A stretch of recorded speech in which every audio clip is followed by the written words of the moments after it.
Matinding balita ang yumanig sa buong bansa ngayong araw. Umano'y sinibak na sa pwesto si Justice Secretary Jesus Crispin Boying Rimulya ang kasunod ng kontrobersyal na pag-usad ng ilang kaso sa ilalim ng kanyang pamumuno. Kasabay nito, kinumpirma rin ang umano'y pagpapawalang sala kay dating Bucor Director General Bantag sa kasong pagpaslang kina Percy Lapid at John Villamor, isang desisyong agad na umani ng matinding reaksyon mula sa publiko. Ayon sa mga hindi pa opisyal na ulat, sinibak umano si Rimulya matapos umanong matuklasan ang ilang irregularidad sa paghawak ng mga high-profile na kaso, kabilang na ang kay Bantag. Matatandaan na si Bantag ang itinuturong utak sa pagpaslang kay broadcaster Percy Lapid, ngunit ayon sa inilabas na impormasyon ng korte, kulang umano ang mga ebidensya at may mga butas sa testimonya ng mga testigo. Dahil dito pinalaya si Bantag at tuluyang inabswelto sa kasong kinakaharap. Wala pang opisyal na payag mula kay Rimulya o sa Malacanang ukol sa sinasabing pagsibak at maging ang kampo ni Bantag ay nananatiling tahimik. Gayunpaman, marami ang nagtatanong, may bagong direksyon na ba ang hustisya sa bansa o isa na namang itong kwento ng mga makapangyarihang makakalusot? Abangan ang mga susunod naming ulat para sa pinakabagong update sa isyong ito. At yan nga ang balitang ating pagkakatutukan. Ngunit bago ang lahat, siguraduhin mag-subscribe at ihit ang notification bell para sa patuloy na pagtutok sa mga silip ng bagong balita dito lamang sa tunay na boses ng masa.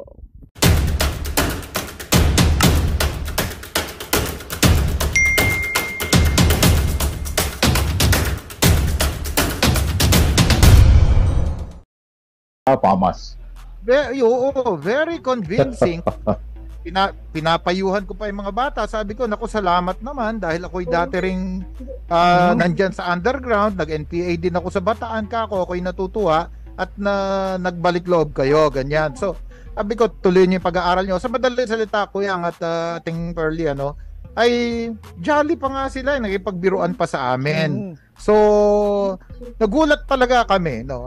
Ako'y nalungkot at well, of course, sabi nga namin, we felt betrayed, no? We felt betrayed despite our act of good faith, no? Napakaganda ng preparation, andun ng mayor, hinintay po natin ng CHR, lahat, yung mga payo, yung mga director po ng NTFL CAC ay nandun, no, para ibigay sa kanila yung karapatang mga pribilehyo nila bilang mga surrenderies, no.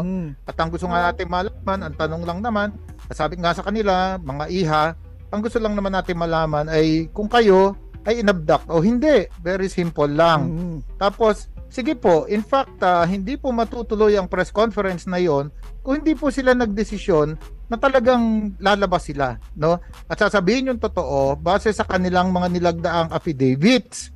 At meron po kami mga video, ayan, yung pinapanood po ninyo ngayon, yan yung mga circumstances na may video tayo, dalawa pong versions, hindi ako nagkakamali ang affidavits nila, no? Isang handwritten at meron din pong typewritten. Ayan, yung attorney, nung Pau lawyer. So kami po ay nagulat. Nung tinawag ko na yung bata, itong si Jonila, iba na yung kanyang sinabi.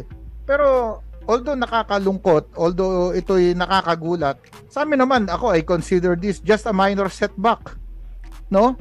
Kaya nangyayari po talaga yan. In fact, it happens everywhere. Yung mga recantation, di ba? May mga malalaking kaso nga ngayon, ang dami-daming nag-affidavit, tapos biglang bandang huli, nire-recant. Yung iba naman, bumabalik sa dati. So, ito po ay hindi po kami nabagabag dito, bagamat konting nabahala, dahil nagulat nga po kami.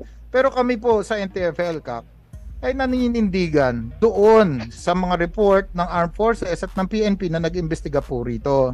At ito ay yung kanilang mga affidavits ay nilagdaan sa harap po ng isang Pau lawyer. Kaya nga po si Attorney Persida Acosta ng Pau ay talaga namang puyos din, no?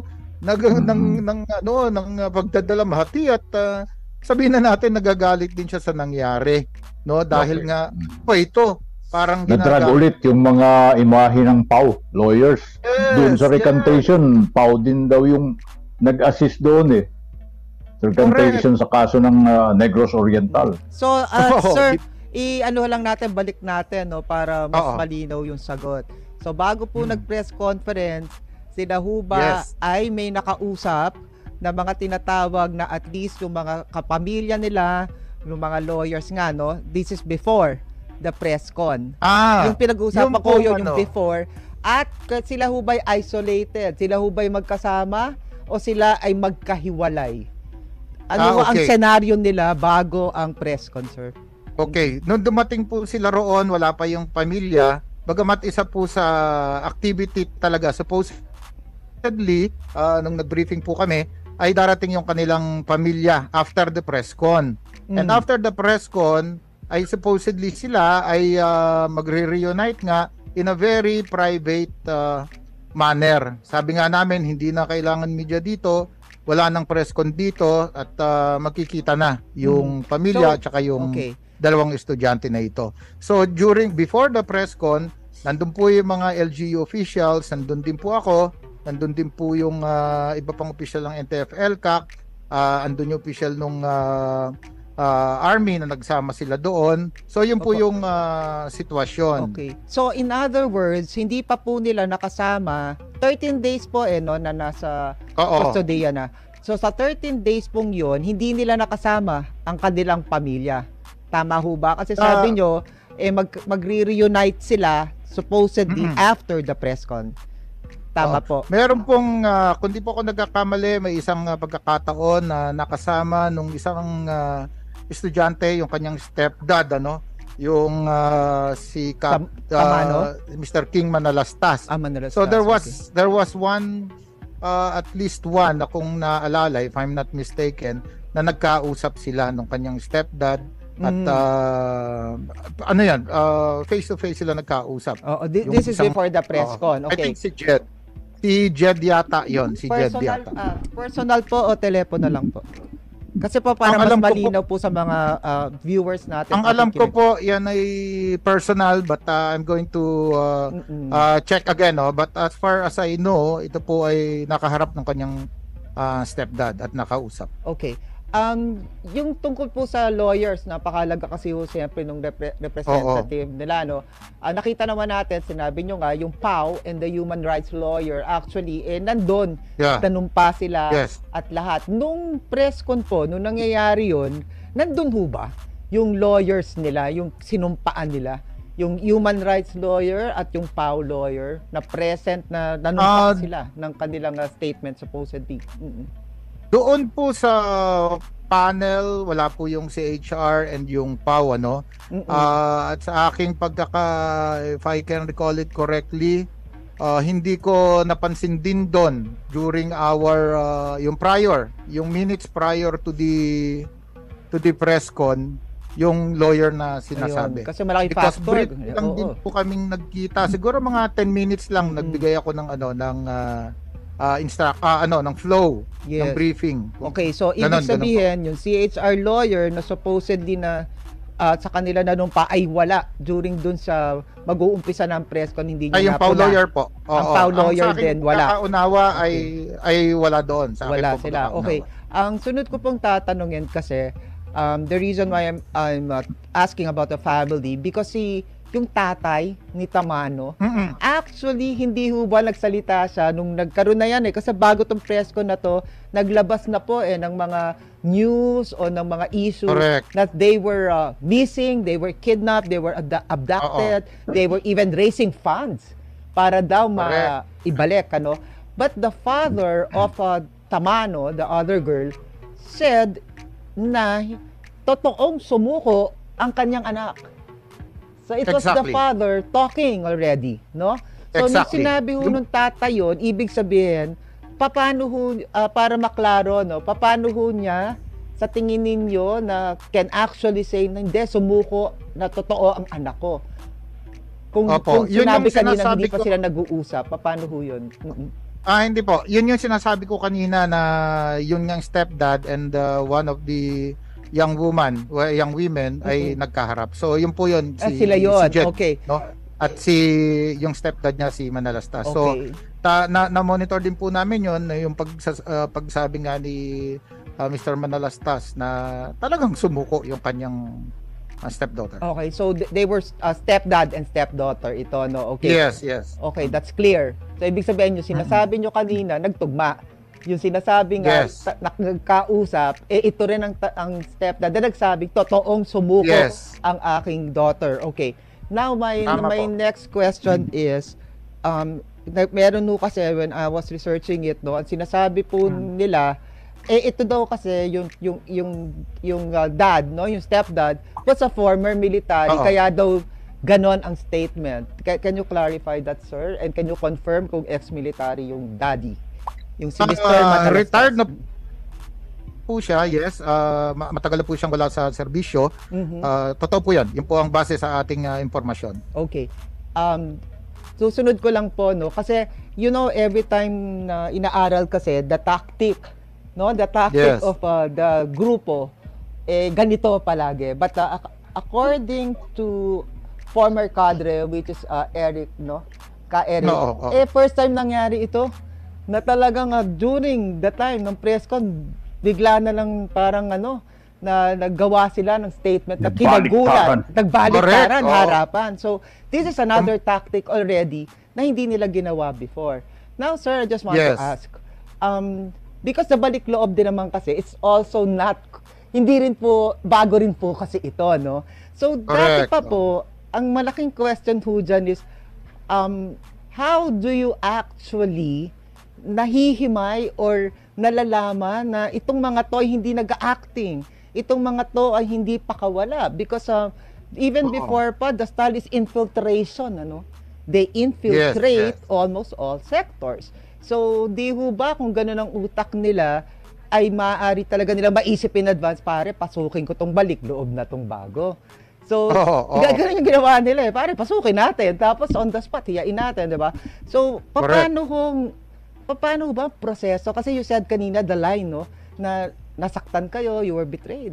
You feel Yes. betrayed because napakaganda ng adikain nyo at gusto nyong mangyari sa kanilang dalawa. So, how do you Tama po actually gauge already, no?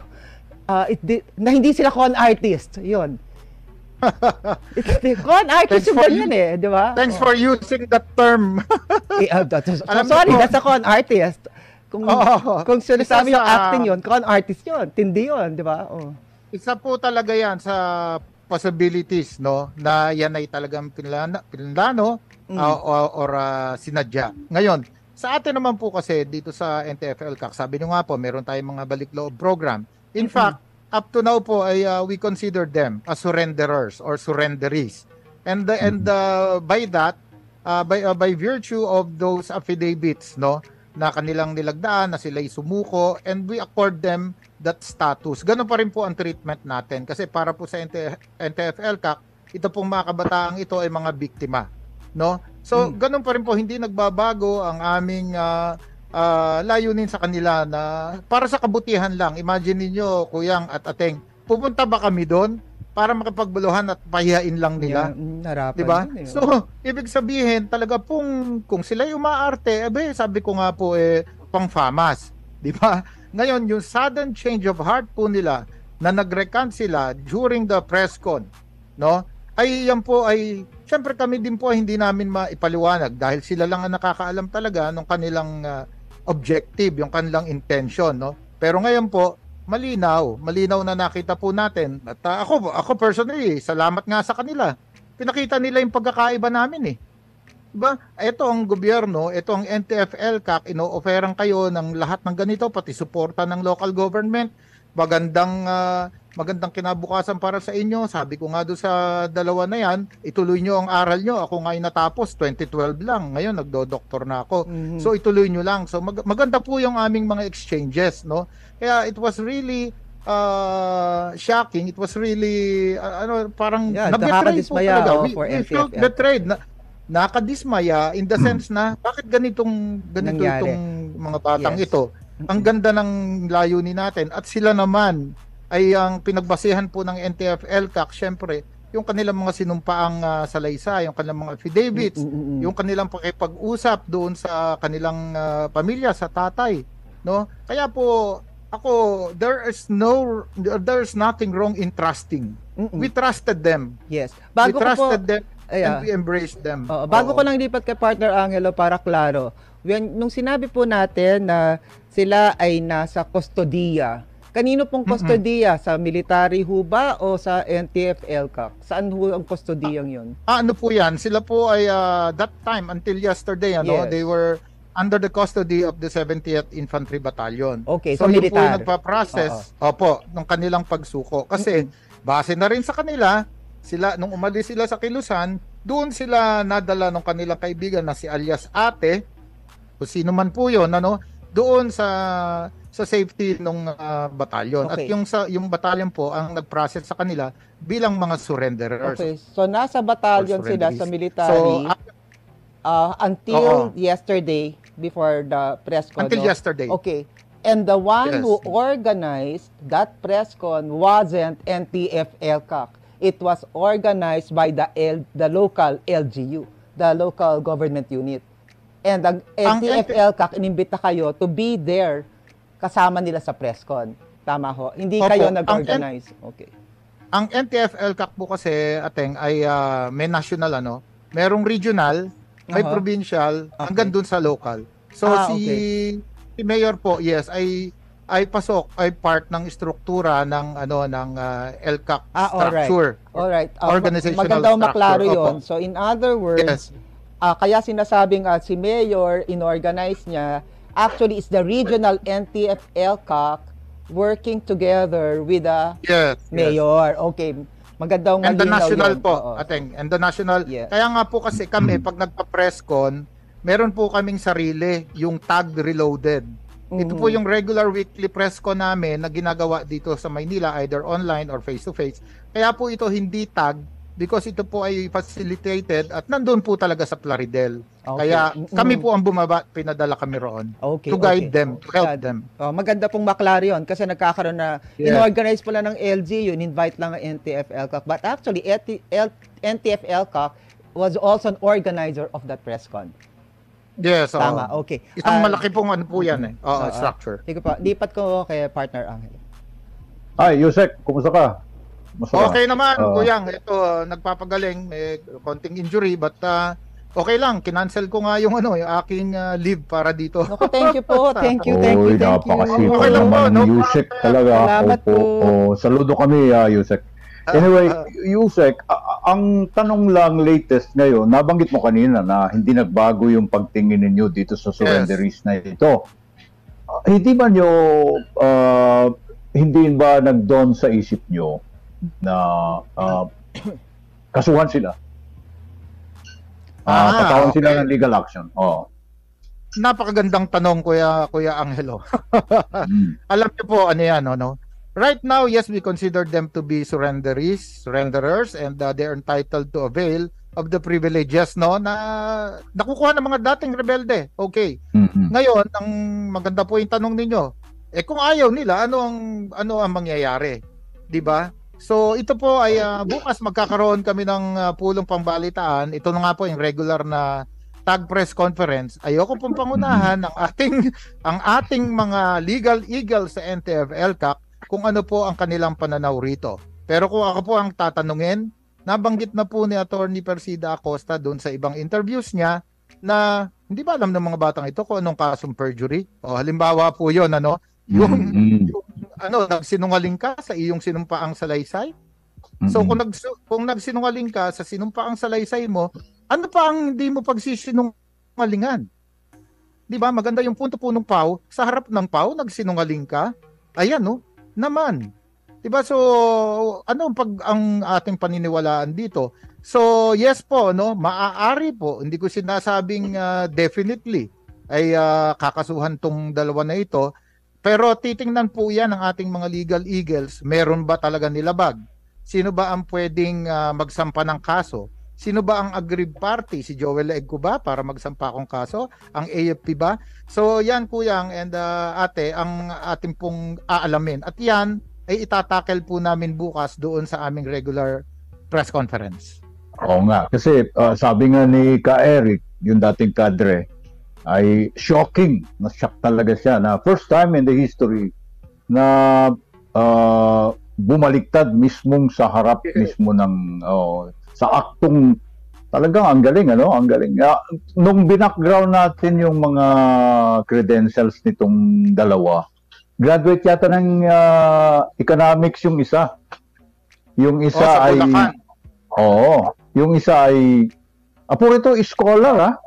Oo. Scholar ng bayan. Ay, talaga Oo. naman. Oo. Oo. Tama. Tapos yung isa, psychologist. Oo.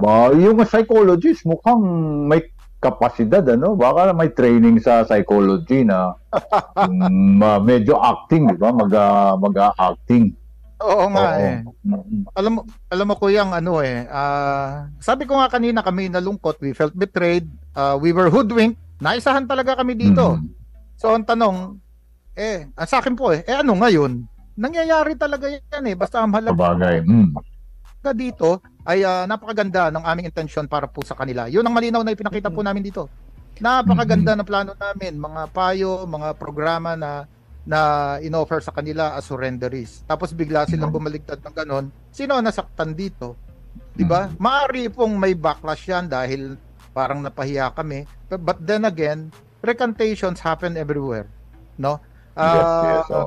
Hindi po dyan yan natatapos. Ang sabi ko nga, ang paniwala natin, ang ating guiding principle, ang isang tao or a man or a person's character is measured by not what he says, but by what he does. Hindi yung sinabi niya Ano yung ginawa niya?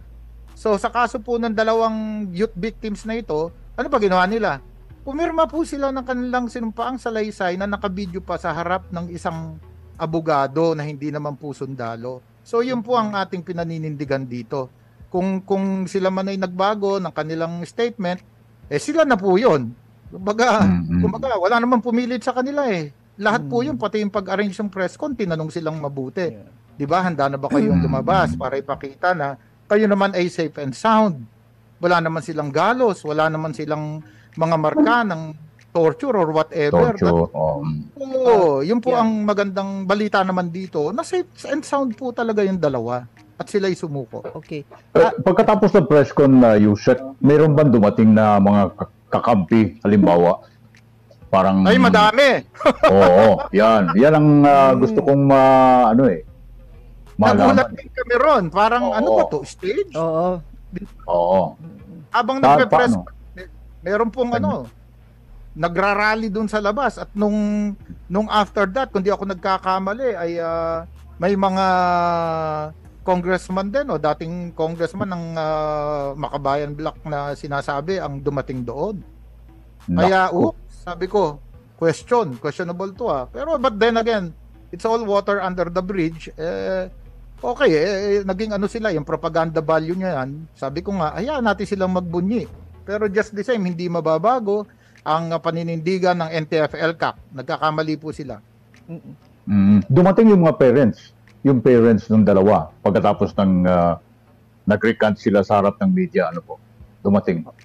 Kung di po ako nagkakamali, again, parang kasama nga po nung congressman or congresswoman galing. Ay, talagang grandstanding, Ay, mukhang, ang ganda, parang, Parang pelikula. Alam mo ko tagal na nating reporter, tayong dalawa, kasama pa tayo sa beat. Pero totoo yan, first time ito nangyari, At masaklap nga doon, napag-utusan lang ako, mukha ko pa yung nakaplangketa doon. Naka-display, Yan lang nga. May tanong ka pa, partner Angelo, kasi meron sana ako tatanong. Yung follow-up ko lang doon, sana sila ngayon, after the press con, hindi ba sila na-rescue nitong mga kamag-anak? Human rights, nasa human. Parang ang nag-decide po yata itong mga bata rin, alam ko, tinurn over sila sa CHR, But meron ding report na nakarating sa amin na parang yung hindi mga bata ito, mga adults na nga pala ito, na sila ay parang nagpaalam dun sa kanilang mga magulang na sasama doon sa mga kaibigan nila, something like that. Because as of yesterday, wala naman po silang kaso 'Di ba? Wala naman po silang kaso. So, hindi naman sila ma-hold. Magiging mga commander yun. May malaking gantimpala yung mga makakaliwa sa kanila ngayon. Nagpa-party siguro sila pagkatapos. Ay, okay lang, kuya. Ang sabi ko nga, hayaan natin silang magbunyi. Nakaisa sila Pero just the same, sino ba yung binetray? Di ba? Ang ganda ng ating in good faith we came there, in sabi ko nga, there was an enormous amount of good faith at trust, tiwala sa kanila, no? Na sila inofera ng ganito, magandang buhay, etc. sa kaakibat ng kanilang pagsuko. Tapos biglang nagkaganyan. Kami po yung nagtataka hindi kaya merong nakapasok sa press con. At nung makita, Mare. Oo. So, hindi natin. Yung nasa audience, baka nasa audience nga, sabi ko, may sumisenyas ng ganon, gigilitan, or kaya tatams down. Tirahin na yan, upakan nyo na. Yes. Well, possible po yan, but I cannot say it with definite assurance na ganon. But it's possible, kasi talagang nagtataka kami. Well, may follow-up lang ako. Say na. Sir, ilang taon mo ba yung dalawa? Alam ko nasa 20s na, early Nasa 20s na sila, okay. Oo. I just want to clarify the presence of the Congress person, no? At sino yung Congress na taga ano ho ba 'yon? Taga Bataan din o galing pang Maynila supposedly yun? Galing po dito sa aking pagkakaunawa So, mabilis ang lipad punta doon kaagad mabilis tapos ang pagkakaroon. Okay. Maganda ho yung punto kanina na again and again every time na may na-interview tayo, sinasabi nga the infiltration. Do you have plans of loyalty checks, sir? Remember loyalty that checks yes. Kasi among the FR surrenderies? Hindi, yung loyalty check in your department, loyalty check ng mga press, loyalty check ng mga nag-o-organize para sa inyo. Kasi, sir, pasensya na po pag sinabing infiltration in every sector, it's not because na, pasensya, wala naman akong alam talaga, pero still, the NTF-ELCAC is new. What is new? So, ibig sabihin, if they are infiltrating all, then one of those na nasa target din nila is to infiltrate. The best to infiltrate is the NTF-ELCAC, di ba? And of course, the press is isa yun. Maganda pong input yan. Ngayon ko lang na-realize, pwede nga pala yan. Sige po, sa amin po next meeting, i-re-raise ko yan. Di ba? Para, kasi pagka inaaral kasi, yun ang talaga sa nila, to infiltrate. Magandang balita ang hatid namin sa inyo ngayong araw. Sa pagtatapos ng aming balitaan, nagbigay kami ng mga mahalagang impormasyon. Maraming salamat sa pagtutok at pagsuporta sa aming programa. Huwag kalimutang manatili sa mga susunod na araw para sa mga bagong balita at mga kwento na dapat nating abangan. Mula sa Boses ng Masa, magandang araw, Pilipinas!